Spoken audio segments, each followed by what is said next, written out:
तो दोस्तों यहाँ पर सबसे पहले आप लोग देख लीजिए कि किस प्रकार से आप सभी का पॉलिटिकल साइंस का ऑब्जेक्टिव का पेपर आ चुका है।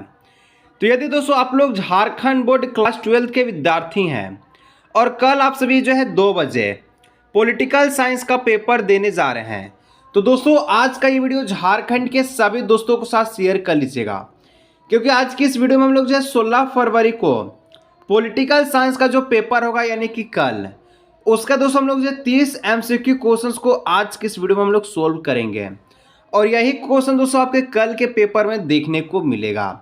तो सारा क्वेश्चंस को दोस्तों घोल करके पी जाइएगा। एक एक क्वेश्चंस आपका एग्जाम का है और एक एक क्वेश्चंस को हम लोग सोल्व करने वाले हैं। इसके बाद दोस्तों सब्जेक्टिव का वीडियो अपलोड कर लेंगे, जिसके माध्यम से आप लोग सब्जेक्टिव में 50 में 50 नंबर ला लेंगे। तो चैनल को आप लोग जरूर से सब्सक्राइब कर लीजिएगा पहली बार यदि आए हो तो, ठीक है। चलिए दोस्तों पहला नंबर से हम लोग सोल्व करते हैं। पहला नंबर जो प्रश्न है कल आपके पेपर में यही रहने वाला है, जैसे कि हम लोग जो हिंदी में सोल्व करने वाले हैं। तो यहाँ पर पहला प्रश्न आपसे बोलता है कि बगदाद संधि पर किस वर्ष हस्ताक्षर किए गए, यानी कि जो बगदाद का जो संधि है इसमें दोस्तों कब मोहर लगा, कब इसको मोहर लगाया गया। तो यहाँ इसको 1955 ईस्वी में लगाया गया था, यानी ऑप्शन नंबर जो 3 है ये करेक्ट आंसर हो जाएगा। फटाफट दोस्तों सारा प्रश्न को देख लीजिएगा। ऑब्जेक्टिव का और सब्जेक्टिव का वीडियो देखने के लिए चैनल को आप लोग सब्सक्राइब कर लीजिएगा। 50 नंबर आपका सब्जेक्टिव में भी पक्का हो जाएगा। 2 नंबर दोस्तों क्वेश्चन जो आपसे कहता है कि बर्लिन की दीवार पर कब खड़ी की गई। दोस्तों बर्लिन की दीवार जो है ये कब खड़ी की गई है ये आपसे पूछा गया है।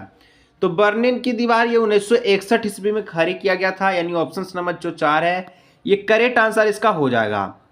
नेक्स्ट क्वेश्चन आप लोग देख सकते हैं 3 नंबर आ चुका है। 3 नंबर कहता है कि किस देश ने नाटो में अमेरिकी नेतृत्व का विद्रोह किया था, यानी कि एक ऐसा देश का नाम बताना है जो अमेरिका का जो नेतृत्व हुआ था उसमें वो विरोध किया था, उसके खिलाफ था।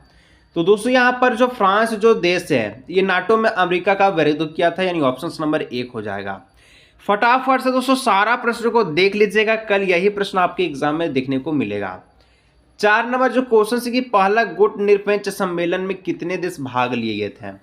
तो पहला जो गुट निरपेक्ष सम्मेलन किया गया था इसमें दोस्तों टोटल अगर पूछा जाए कि कितना देश भाग लिया था, तो टोटल आपका 25 गो देश जो है भाग लिया था, यानी कि ऑप्शन नंबर जो यहाँ पर 2 करेक्ट आंसर हो जाएगा। आगे देखिए आप लोग 5 नंबर कि फ्यूबा मिसाइल संकट किस वर्ष उत्पन्न हुआ, यानी कि फ्यूबा जो मिसाइल है ये किस वर्ष उत्पन्न किया गया। तो ये आप सभी का 1962 ईस्वी में हुआ था, यानी ऑप्शन नंबर 4 इसका बिल्कुल सही आंसर हो जाएगा। अब देखिए 6 नंबर जो प्रश्न कहता है कि बोल्शेविक क्रांति कब हुई। बोल्शेविक का जो युद्ध हुआ, क्रांति हुआ, ये कब हुआ था। तो बोल्शेविक का जो युद्ध हुआ तो दोस्तों ये आपको 1917 ईस्वी में हुआ था, यानी ऑप्शन नंबर 2 करेक्ट आंसर इसका हो जाएगा। फटाफट दोस्तों सारा प्रश्न को देख लीजिएगा। चैनल पर पहली बार आए सब्सक्राइब कर लीजिएगा। आप लोग का 7 नंबर का प्रश्न आ चुका है। 7 नंबर कहता है कि सोवियत संघ का विघटन कब हुआ। तो दोस्तों सोवियत संघ का जो विघटन है ये आप सभी का 1991 ईस्वी में हुआ था, यानी कि ऑप्शन नंबर जो 1 है इसका सही आंसर हो जाएगा। नेक्स्ट क्वेश्चन आ चुका है 8 नंबर कि परमाणु अपसार, ठीक है, अपसार संधि पर किस वर्ष हस्ताक्षर किए गए। जो परमाणु अपसार जो संधि है इस पर जो मुहर कब लगाया गया था। तो इस पर जो मुहर है दोस्तों 1968 ईस्वी में लगाया था, यानी ऑप्शन नंबर जो 4 है बिल्कुल सही आंसर हो जाएगा। Next question 9 number. 9 नंबर का था कि ग्लासनोस्त और, ठीक है, पेरेस्ट्रोइका किसने प्रस्तुत किया। तो दोस्तों जो प्रस्तुत किया था उसका नाम था गोर्बाचेव, ठीक है, गोर्बाचेव, यानी ऑप्शन नंबर 2 हो जाएगा। नेक्स्ट आप लोग देख सकते हैं 10 नंबर आ चुका है, कहता है कि सोवियत संघ में कितने संघीय गणराज्य थे। तो दोस्तों सोवियत संघ में जो गणराज्य की संख्या की बात की जाती है आपका 15 था, यानी ऑप्शन नंबर 4 हो जाएगा, 15 इसका करेक्ट आंसर। नेक्स्ट आ चुका आपका 11 नंबर का प्रश्न है। 11 नंबर का प्रश्न कहता है कि सोवियत संघ के विघटन के बाद कौन सा देश एक महान शक्ति के रूप में उभरा। तो सोवियत संघ का जो विघटन हुआ था तो इसमें दोस्तों कौन सा देश जो है एक महान शक्ति के रूप में उभरा, आगे आया। इसका जो नाम है संयुक्त राष्ट्र अमेरिका, यानी ऑप्शन नंबर 1 हो जाएगा। आगे आप लोग देखिएगा 12 नंबर कि सोवियत संघ के अंतिम राष्ट्रपति कौन थे। तो सोवियत संघ का अंतिम राष्ट्रपति पूछा जाए, आखिरी राष्ट्रपति जो आपका नाम था मिखाइल गोर्बाचेव, ठीक है, ऑप्शन नंबर 3 करेक्ट आंसर हो जाएगा। फटाफट दोस्तों सारा प्रश्न को आप लोग देख लीजिएगा। सब्जेक्टिव के लिए चैनल पर पहली बार आए सब्सक्राइब आप लोग जरूर से कर लीजिएगा। नेक्स्ट प्रश्न आ चुका है कि सितंबर 2001 में किस आतंकी गठन ने, ठीक है, संगठन ने अमेरिका पर पहला हमला किया, यानी कि हमला किया। तो सितंबर 2001 में ये आपका अल कायदा जो हमला किया था। ऑप्शन नंबर 2 हो जाएगा इसका बिल्कुल सही आंसर। अब नेक्स्ट प्रश्न आप लोग देखिएगा 14 नंबर, कुवैत पर किस देश ने कब्जा कर लिया था? तो दोस्तों कुवैत पर इराक ने कब्जा किया था, यानी ऑप्शन नंबर जो 2 होगा इराक इसका सही आंसर हो जाएगा। ठीक है, अब देखिए नेक्स्ट आप लोग देख सकते हैं, आप लोग का 15 नंबर का प्रश्न है कि भारत ने कब अपना पहला परमाणु परीक्षण किया? तो दोस्तों भारत ने जो पहला परमाणु परीक्षण किया था ये आप सभी का कब किया था? तो ये आप सभी का 1974 ईस्वी में किया था, यानी ऑप्शन नंबर 4 इसका बिल्कुल सही आंसर हो जाएगा। नेक्स्ट प्रश्न 16 नंबर, ठीक है, कि सद्दाम हुसैन निम्नलिखित में से किस देश का शासक था? तो दोस्तों सद्दाम हुसैन जो है ये आप सभी का इराक का शासक था, यानी ऑप्शन नंबर 1 हो जाएगा बिल्कुल सही आंसर। 17 नंबर का प्रश्न है कि विश्व को इंटरनेट की सुविधा किस देश की देन है? तो विश्व में जो इंटरनेट है जिसके माध्यम से आप लोग वीडियो को देखते हैं ये अमेरिका का देन है, यानी ऑप्शन नंबर 2 हो जाएगा। अब आगे देखिए 18 नंबर का प्रश्न है कि विश्व का कौन राष्ट्र अपने बजट का एक बड़ा हिस्सा रक्षा अनुसंधान और विकास के में खर्च करता है? तो विश्व का एक ऐसा राज्य का नाम बताना है, ऐसा देश का नाम बताना है, ठीक है, जो अपने बड़ा हिस्सा जो है अनुसंधान और विकास के लिए मदद करता है। तो दोस्तों इसका जो नाम है आपका चीन है, यानी ऑप्शन नंबर 3 इसका बिल्कुल सही आंसर हो जाएगा। 19 नंबर कहता है कि निम्न में से कौन देश सोवियत संघ के गणराज्य थे? तो सोवियत संघ का दोस्तों गणराज्य कौन था? तो आपका यूक्रेन भी था, बेलारूस भी था और आपका तुर्कमेनिस्तान भी था, यानी ऑप्शन नंबर 4 हो जाएगा इनमें से सभी इसका बिल्कुल सही आंसर। अब देखिए 20 नंबर कहता है कि यूरोपीय संघ की स्थापना कब हुई?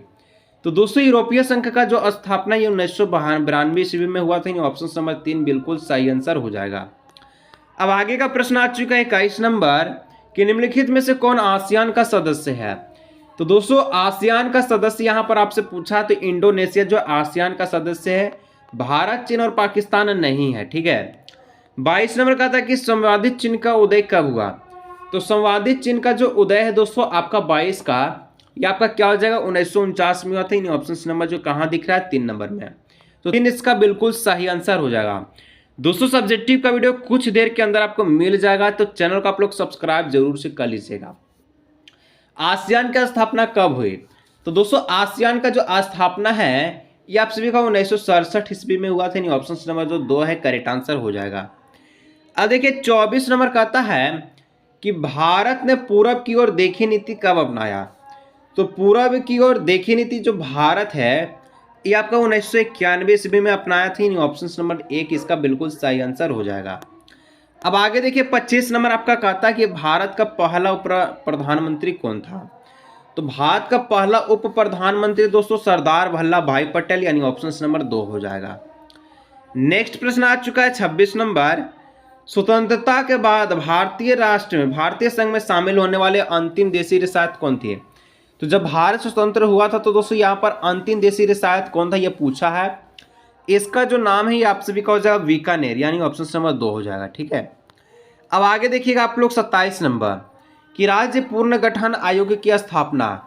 तो राज्य पुनर्गठन का जो आयोग की जो स्थापना 1953 में किया गया था, ऑप्शन नंबर 3 हो जाएगा।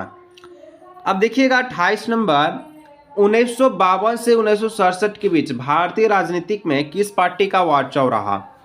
यानी कि 1952 से 67 के बीच जो है करीबन आप सभी का जो है 13 साल 15 साल तक, ठीक है, किस देश का यहाँ पर जो है वारचौ रहा था? तो आपका जो है रहा था वो आपका जनता पार्टी का, ऑप्शन नंबर 3 हो जाएगा।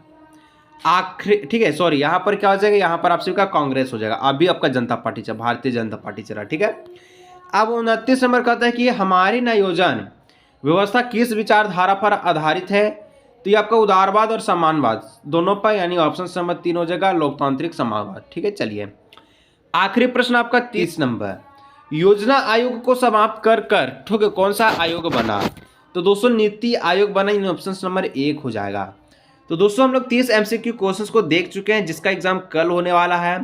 सब्जेक्टिव का वीडियो आप लोग को जल्द मिल जाएगा, चैनल को आप लोग सब्सक्राइब कर लीजिएगा। मिलते हैं नेक्स्ट वीडियो में।